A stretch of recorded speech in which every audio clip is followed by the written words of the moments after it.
everybody, welcome back. My name is Robum Tiane, and if you are here, you already know what we're about to talk about. Welcome to the Ka-Ching train, because that is definitely what we are all about. We are here about the moolah, the Ka-Ching, the dough, and let's get to it. So first things first, I want to share out a disclaimer.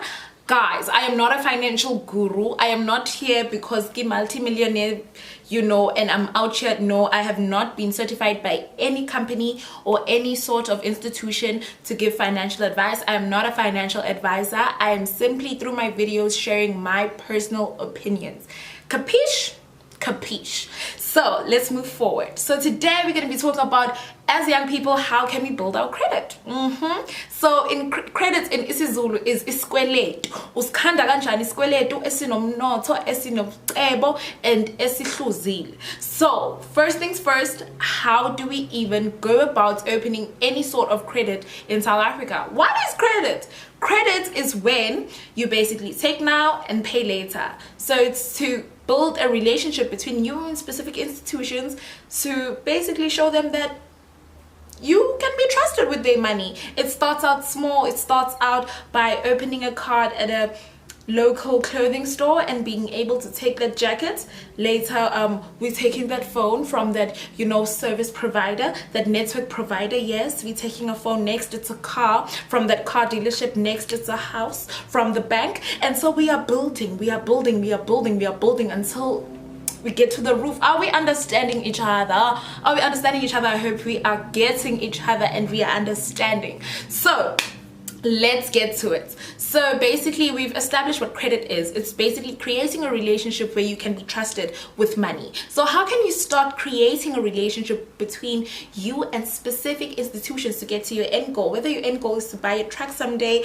your end goal is to buy a house someday, that is on you. But I'm here to basically share how I've grown my personal credit score and how I've gotten to build my personal credits over the years. And as students, we're not getting a lot of money from that institution that the government is giving our money to. So how can you be able to create good, healthy credit that doesn't get you in debt? So I know y'all are owing rage, okay? Why is that? It's because you guys are taking and you don't have the money to pay back, and that is also creating a bad name for you because you are becoming a bad payer.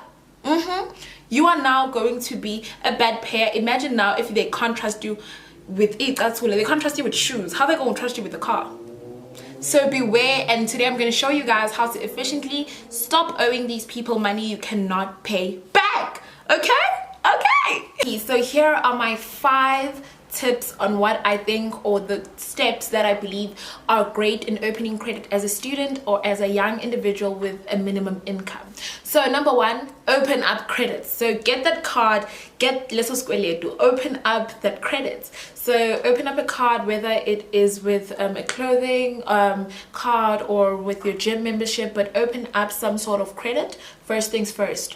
Number 2, buy or take only what you can afford. What do I mean by this? My mom always gave me a great tip, which is to take what you can literally pay for right now. So you get into the Fix, TFG, any sort of establishment where you've been given credit, so you've got a card where you can swipe now and pay later. Okay, so you see a jacket, you've got 400 rand, you see a jacket, it costs 400 rand. You take the jacket, you buy it on the card, so you buy it on credit, and automatically you pay for your debt right then and there. That way you still have the credit because you've literally bought something on credit, but you're also a great payer because you literally just paid for it right now.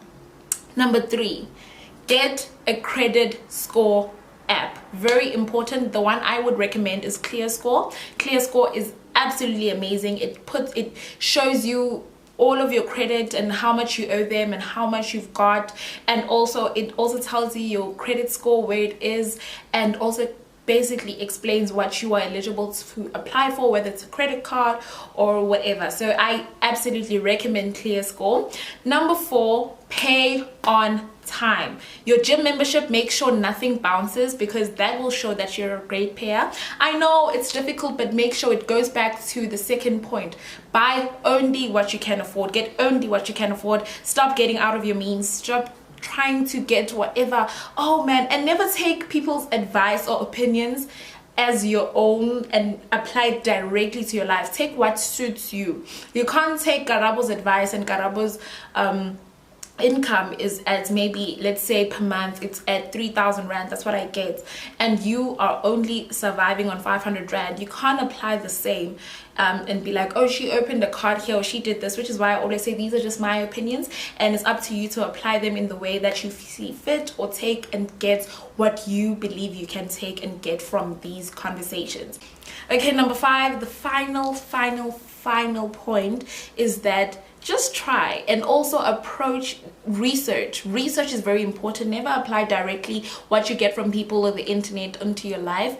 Research, do your own research, do your own calculations about how much you are getting, and also go to these places. For example, if you know that you want to get a house, you want to get a car in the next 5 years, ask them what they look at and try and build on that right now. So once you get to that point 3 years from now, let's say you're doing your first year and your course is 3 years, you working towards a degree or a diploma, that's okay.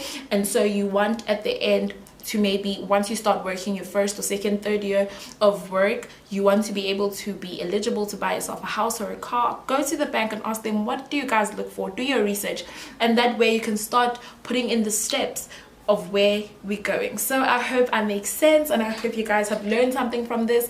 And remember, credit is your friend, but also getting things in cash is not that bad either.